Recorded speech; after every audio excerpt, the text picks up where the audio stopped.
बिना पूछताछ के केजरीवाल के घर से लौटी एसीबी की टीम। 1.5 घंटे से इंतजार के बाद भी घर के अंदर नहीं जाने की मिली परमिशन। घर से निकलते वक्त केजरीवाल को एसीबी का नोटिस बयान दर्ज कराने को कहा। आपकी लीगल टीम बोली नोटिस का जवाब हम कानूनी तरीके से देंगे। अरविंद केजरीवाल को दिए गए नोटिस में एंटी करप्शन ब्यूरो ने 5 सवाल पूछे। जिन 16 उम्मीदवारों को कॉल आए उनके डिटेल और आरोपों को लेकर सबूत मांगे। आम आदमी पार्टी बोली बिना किसी डॉक्यूमेंट के अरविंद केजरीवाल के घर आई एसीबी की टीम। उनके पास जांच का कोई नोटिस नहीं। आम आदमी पार्टी की ओर से संजय सिंह ने एसीबी दफ्तर जाकर दर्ज कराई शिकायत। खरीद फरोख्त मामले की जांच की मांग। एसीबी ने सबूत मांगे। संजय सिंह बोले हमारे विधायकों को खरीदने के लिए खुला ऑफर आया। जैसा महाराष्ट्र में हुआ था वैसा ही दिल्ली में भी हो रहा है। संजय सिंह बोले बीजेपी खरीद फरोख्त करने वाली पार्टी। बीजेपी के इशारे पर एलजी ने एसीबी की जांच के लिए कहा। एसीबी सूत्रों के मुताबिक संजय सिंह ने जांच में सहयोग नहीं किया। मुकेश अहलावत को छोड़ कॉल आने वाले किसी विधायक का नाम नहीं बताया।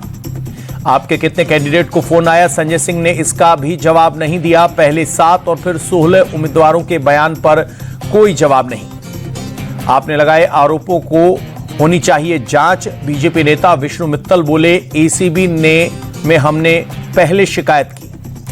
आप प्रवक्ता प्रियंका कक्कड़ बोली हार सामने देख बीजेपी बौखलाई। कल से नतीजों से पहले अरविंद केजरीवाल को परेशान करने की कोशिश।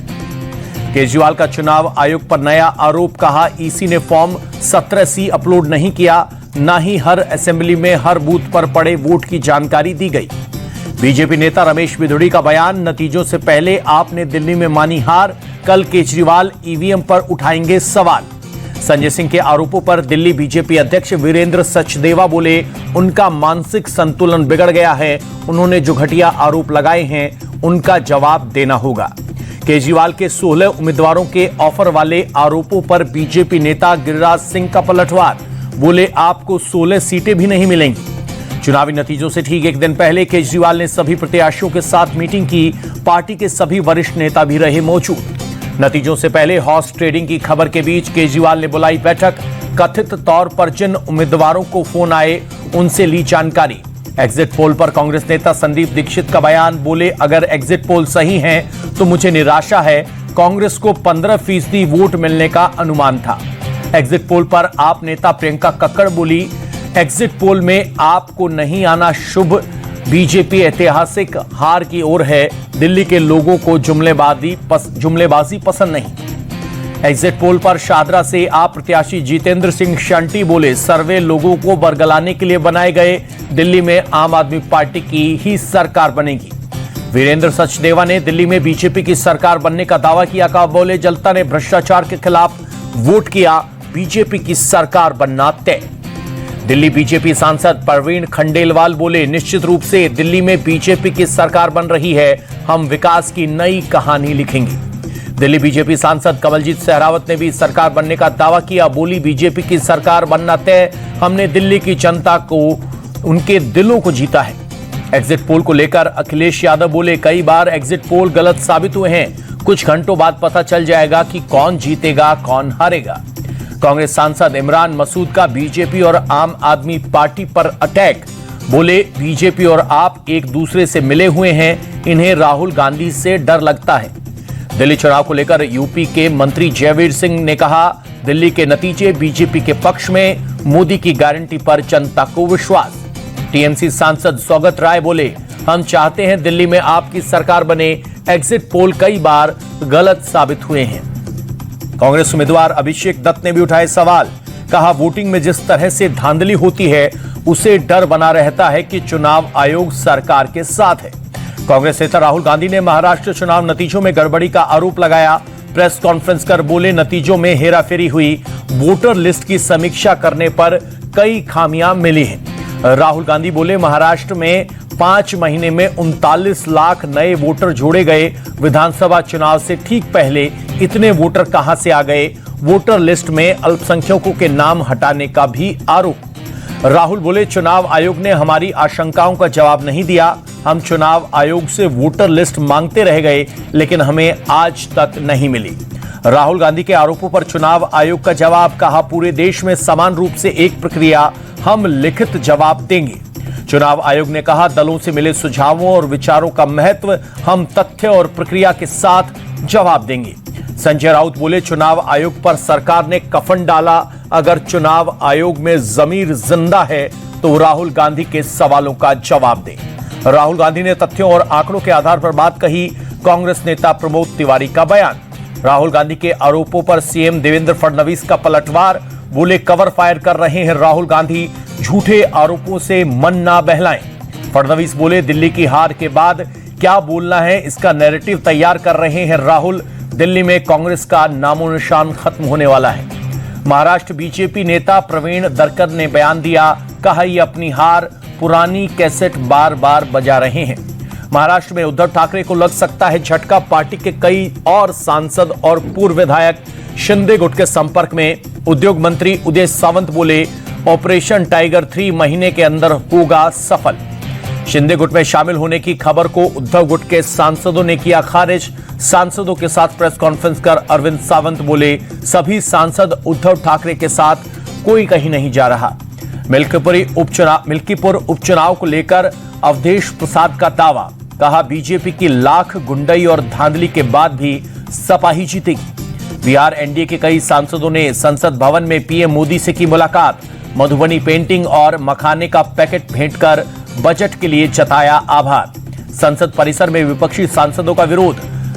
श्रीलंकाई सेना द्वारा पकड़े गए भारतीय मछुआरों को वापस लाने की मांग। 18 फरवरी से शुरू होगा उत्तराखंड विधानसभा का बजट सत्र। 20 को बजट पेश होगा, 21 फरवरी को इस पर होगी चर्चा। लखनऊ में सपा कार्यालय के बाहर अखिलेश के लगे पोस्टर, लिखा 27 में आएंगे अखिलेश, 32 में भव्य अर्धकुंभ करवाएंगे। सपा अब सिर्फ पोस्टरबाजी और बयानबाजी तक सीमित रह गई है। यूपी के मंत्री दानिश अंसारी का अटैक। अखिलेश के पोस्टर पर गिरिराज सिंह का पलटवार। बोले, हिंदुओं को गाली देने वाला कभी सत्ता में नहीं आएगा। गंगा में डुबकी लगाने से कार सेवकों पर गोली चलवाने का पाप नहीं धुलेगा। मूडा केस में कर्नाटक सीएम सिद्धरमैया को कर्नाटक हाईकोर्ट से राहत। सीबीआई को केस की जांच सौंपने की मांग वाली याचिका को खारिज किया। चंडीगढ़ में कांग्रेस विधायक राणा गुरजीत सिंह पर आईटी की रेड। राणा के कई ठिकानों पर पड़ा छापा। आय से अधिक संपत्ति मामले में हुई है रेड। 10 फरवरी को 2 दिवसीय दौरे पर फ्रांस जाएंगे प्रधानमंत्री मोदी। राष्ट्रपति मैक्रो के साथ एआई एक्शन शिखर सम्मेलन की सह अध्यक्षता करेंगे पीएम मोदी। अमेरिका से अवैध भारतीयों के निर्वासन पर एनईए का बयान। अमेरिकी अधिकारियों के सामने दुर्व्यवहार पर ऐतराज जताया। मुंबई एनसीबी की बड़ी कार्रवाई। 200 करोड़ रुपए की ड्रग्स बरामद की। ड्रग्स रैकेट से जुड़े 4 लोगों को अरेस्ट किया गया। दिल्ली और नोएडा के कई स्कूलों को मिला बम की धमकी भरा मैसेज। पूर्वी दिल्ली के स्कूलों में बम की कॉल मिलते ही इमरजेंसी प्रोटोकॉल लागू। पुलिस और स्कूल प्रशासन ने छात्रों की सुरक्षा के लिए चौकसी बढ़ाई। सुरक्षा एजेंसियां कॉल की जांच में जुटी। नोएडा के स्कूलों में धमकी मिलने पर बोले डीसीपी राम बदन सिंह, चेकिंग के दौरान स्कूल में कुछ भी नहीं मिला, ये गलत सूचना थी, आगे जांच जारी है। कोलकाता रेप केस में ममता सरकार को हाईकोर्ट से झटका। आरोपी संजय राय को फांसी देने की मांग को अस्वीकार किया गया। हाईकोर्ट ने कहा, राज्य सरकार को अधिकतम सजा के लिए मुकदमा करने का अधिकार नहीं, यह अधिकार सिर्फ जांच एजेंसी को। महाकुंभ में 40 करोड़ से ज्यादा श्रद्धालुओं ने संगम में लगाई डुबकी। यूपी सरकार ने जारी किया आंकड़ा। प्रयागराज महाकुंभ पहुंचे गुजरात के मुख्यमंत्री भूपेंद्र सिंह पटेल। त्रिवेणी संगम में आस्था की डुबकी लगाई। महाकुंभ पहुंचे बिहार के राज्यपाल आरिफ मोहम्मद खान। बोले, कुंभ में सारे भेदभाव खत्म हो जाते हैं, मानव ही माधव का रूप। राज्यसभा के उपसभापति हरिवंश भी आस्था की सबसे बड़े आयोजन में पहुंचे। बोले, संगम स्नान कर मन मस्तिष्क में नई ऊर्जा का संचार हुआ। महाकुंभ पहुंचे बॉलीवुड अभिनेता राजकुमार राव। परमार्थ निकेतन में रुके। बोले, मैं और मेरी पत्नी पत्र लेखा, मन में मां गंगा के लिए अपार श्रद्धा। फिल्म निर्देशक मधुर भंडारकर भी महाकुंभ पहुंचे। परमार्थ निकेतन के चिदानंद महाराज के आश्रम में जाकर की मुलाकात। फिल्म अभिनेता संजय मिश्रा भी महाकुंभ पहुंचे। कहा, 2 से 3 दिन यहां रहूंगा। प्रयाग महाकुंभ में फिर लगी आग। मेला क्षेत्र के सेक्टर 18 में लगी आग। दमकल ने आग पर काबू पाया। कोई घायल या हताहत नहीं। हरिहरानंद के टेंट में भीषण आग लगी थी। अब तक महाकुंभ में 3 बार लग चुकी है आग। प्रयागराज महाकुंभ में लगातार एक्शन में एनडीआरएफ के जवान संगम में डूबते हुए शख्स को बचाया। हरियाणा के सीएम नायब सिंह सैनी ने किया सूरजकुंड मेले का शुभारंभ। मेले में 41 देशों के हस्तशिल्पी ले रहे हैं हिस्सा। मध्य प्रदेश सरकार में बड़ी पहल, ताप्ती और कन्हान नदी की बरसों से लंबित परियोजनाओं को रफ्तार देने की कोशिश। मुख्यमंत्री मोहन यादव ने महाराष्ट्र के सीएम फडणवीस से की बात। मोहन यादव बोले, राज्यों के साथ बेहतर तालमेल की कोशिश। ताप्ती नदी से हमारे 1.25 लाख हेक्टेयर जमीन को पानी मिलेगा, महाराष्ट्र को भी इसका बड़ा फायदा मिलेगा। यूपी के अमेठी में भीषण सड़क हादसा, अनियंत्रित ट्रेन की चपेट में आए सड़क किनारे खड़े 4 बच्चे, 3 की मौत, 1 घायल। यूपी के संभल में हिंदुओं का प्रदर्शन, नेशनल अल्पसंख्यक आयोग के सदर से की अल्पसंख्यक दर्जा देने की मांग। कहा, संभल में हिंदुओं का उत्पीड़न बंद हो। कन्नौज कोर्ट ने गैंगस्टर नवाब सिंह को लगा झटका, कोर्ट ने जमानत याचिका खारिज की। कहा, वो एक गैंग का लीडर है, जमानत पाने योग्य नहीं। बिहार के हाजीपुर में फायरिंग, 4 हथियारबंद अपराधियों ने की फायरिंग, करीब 6 राउंड चली गोली, एक शख्स के पैर में लगी गोली। ताबड़तोड़ फायरिंग से मची अफरा तफरी, मौके पर पहुंची पुलिस गोलीबारी की जांच में जुटी। सीसीटीवी से पुलिस कर रही है अपराधियों की पहचान। उड़ीसा के राउरकेला में पटरी से उतरी मालगाड़ी, ट्रेन का एक वैगन पटरी से उतरा, हादसे में कोई घायल नहीं, मौके पर पहुंची रेलवे रेस्क्यू टीम। राम मंदिर निर्माण में पहली ईंट रखने वाले कामेश्वर चौपाल का दिल्ली में निधन। लंबे समय से चल रहे थे बीमार, पिछले साल हुआ था किडनी ट्रांसप्लांट। जम्मू कश्मीर के पुंछ में बीएसएफ चला रही है स्किल डेवलपमेंट प्रोग्राम। गांवों में लड़के लड़कियों को दी जा रही है 1 महीने की कंप्यूटर ट्रेनिंग। नादिया ब्लास्ट पर टीएमसी नेता कुणाल घोष ने जताया दुख, कहा पूरे मामले की जांच की जा रही है।